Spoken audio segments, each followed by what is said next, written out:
સદાકાળ સોમનાથ। આજના દેવદર્શનમાં જાણીશું સોમનાથ મહાદેવનો પૌરાણિક ઇતિહાસ, જે ભાગ્યે જ કોઈને ખબર હશે। પ્રથમ જ્યોતિર્લિંગ સોમનાથ મહાદેવ મંદિર દેશ અને દુનિયાના શિવ ભક્તો માટે અનેરી આસ્થાનું કેન્દ્ર છે। અનેક આક્રમણો બાદ આજના સોમનાથ મંદિરને વર્ષ 1951માં પ્રથમ રાષ્ટ્રપતિ ડોક્ટર રાજેન્દ્ર પ્રસાદના હસ્તે પ્રાણ પ્રતિષ્ઠા બાદ ભવ્ય નિર્માણ કરવામાં આવ્યું હતું। સમગ્ર સનાતન ધર્મનો ઇતિહાસ સમેટીને ઉભેલું સોમનાથ મહાદેવ મંદિર રત્નાકરના કાંઠે સમગ્ર દેશ અને દુનિયાના શિવ ભક્તો માટે આસ્થાનું કેન્દ્ર બની રહ્યું છે। સમગ્ર શ્રાવણ માસ અને મહાશિવરાત્રિના દિવસે વિશેષ પ્રમાણમાં શિવભક્તોની હાજરી સોમનાથ મંદિર પરિસરને ધાર્મિકતાથી ભરી આપે છે।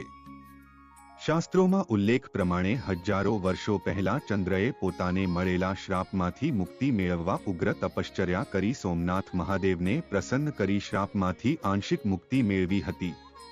ચંદ્રનું બીજું નામ સોમ છે અને સોમના નાથ એટલે સોમનાથ। ચંદ્રએ બ્રહ્માજીની હાજરીમાં મહાદેવની સ્થાપના કરી હતી। સોમનાથ મંદિર સતયુગના સમયથી અડીખમ ઊભું છે। સતયુગમાં સોમરાજે સુવર્ણ મંદિરનું નિર્માણ કરાવ્યું હતું। ત્રેતાયુગમાં રાવણે રજત આચ્છાદિત મંદિર બંધાવ્યું હતું। દ્વાપરયુગમાં સ્વયં શિવના અવતાર સમાન શ્રીહરિ કૃષ્ણએ ચંદન મંદિર બનાવ્યું હોવાની ધાર્મિક માન્યતા છે। 1000 વર્ષ પૂર્વે સોમનાથ મંદિર પથ્થરનું હતું, જેના 56 સ્તંભ આધાર તરીકે જોવા મળતા હતા। આ તમામ સ્તંભ સુવર્ણ, હીરા અને રત્નજડિત હોવાની સાથે મહાદેવ પર સતત ગંગાજળનો અભિષેક પણ થતો હતો। પ્રત્યેક દિવસે 1000 બ્રાહ્મણો દ્વારા સોમનાથ મહાદેવની કમળના પુષ્પથી પૂજા કરવામાં આવતી હતી, જે કાશ્મીરથી મંગાવવામાં આવતા હતા। સોમનાથ મહાદેવ મંદિર ભારતના મંદિર ઇતિહાસમાં નાગર શૈલીના મંદિર તરીકે પ્રચલિત છે।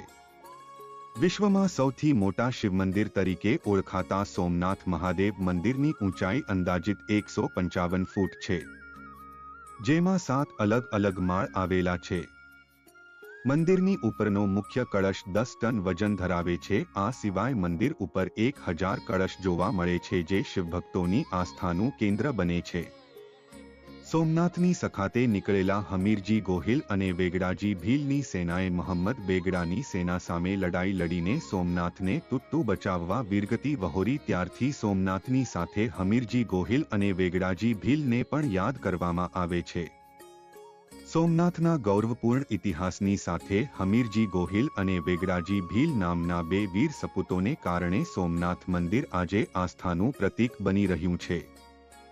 ભાવિકો સોમનાથ દાદાના શરણે અનેક આશા સાથે આવે છે। કોઈને સંતાન સુખ ના હોય તો કોઈ ઘણા કોઈ રોગથી પીડિત હોય તેનાથી મુક્તિ મેળવવા મંદિરે આવે છે।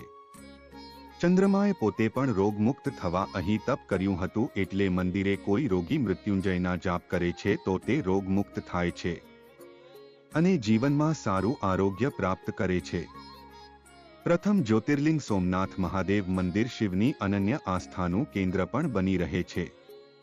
વર્ષ દરમિયાન મંદિરે લાખોની સંખ્યામાં શિવ ભક્તો મહાદેવના દર્શન કરવા માટે 7 સમંદર પારથી પણ પહોંચે છે। શ્રાવણ મહિનામાં 30 દિવસ સુધી સતત મહાદેવના શૃંગાર દર્શનની સાથે આરતીનો અલૌકિક નજારો અને શિવની અનુભૂતિ માટે પણ શિવ ભક્તો ખાસ સોમનાથ આવે છે। એકમાત્ર સોમનાથ મંદિરમાં જ શ્રાવણ મહિના દરમિયાન પ્રત્યેક સોમવારે મહાદેવની પાલખી યાત્રા પણ કાઢવામાં આવે છે, જેના દર્શન કરવા પ્રત્યેક શિવ ભક્તો માટે ખૂબ જ મહત્વના બને છે। શિવરાત્રિના દિવસે મંદિરે અનેક ધાર્મિક કાર્યક્રમોનું આયોજન કરવામાં આવે છે, જેના દર્શન માટે પણ શિવભક્તો તલાવેલી સાથે સોમનાથમાં સ્વયં હાજર રહે છે।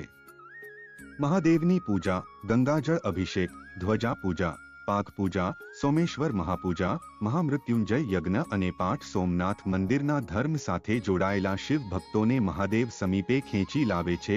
અરબી સમુદ્ર કાંઠે આવેલું સોમનાથ મહાદેવ મંદિર આદિ અનાદિકાળથી શિવ ભક્તોની આસ્થાનું કેન્દ્ર બની રહ્યું છે। સોમનાથ મંદિર ભારતના અનેક રાજા રજવાડાઓના ઇતિહાસને સમેટીને પણ બેઠેલું છે। અહીં ભગવાન શ્રી કૃષ્ણના પરલોક ગમન ધામ પણ ભક્તોની આસ્થાનું કેન્દ્ર બને છે। ત્યારે હરિ અને હરની ભૂમિ એવા સોમનાથ મહાદેવના દર્શન કરી ભાવિકો ધન્ય થાય છે।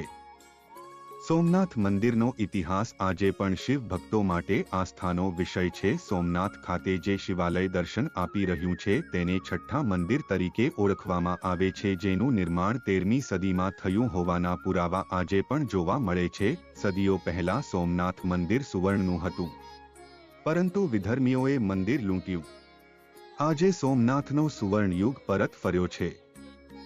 સોમનાથને ભૂતકાળમાં મળેલા સોનાથી મંદિરના ગર્ભગૃહ અને વિવિધ સ્તંભો સહિત અનેક ભાગ સોનાથી મઢી દેવામાં આવ્યો છે. તમને આ વિડિયો કેવો લાગ્યો તે અમને જણાવો. જો તમને આ વિડિયો સારો લાગ્યો હોય તો કૃપા કરી આ ચેનલને સબસ્ક્રાઇબ કરો અને બેલ આઇકન દબાવો, જેથી તમે અમારા નવા વિડિયો પહેલા જ જોઈ શકો. તમારા સહયોગ માટે આપનો હાર્દિક આભાર અને આગળ નવા વિડિયો જોવા માટે અમારી સાથે જોડાયેલા રહો. વિડિયો અંત સુધી જોવા બદલ આપનો ખૂબ ખૂબ આભાર.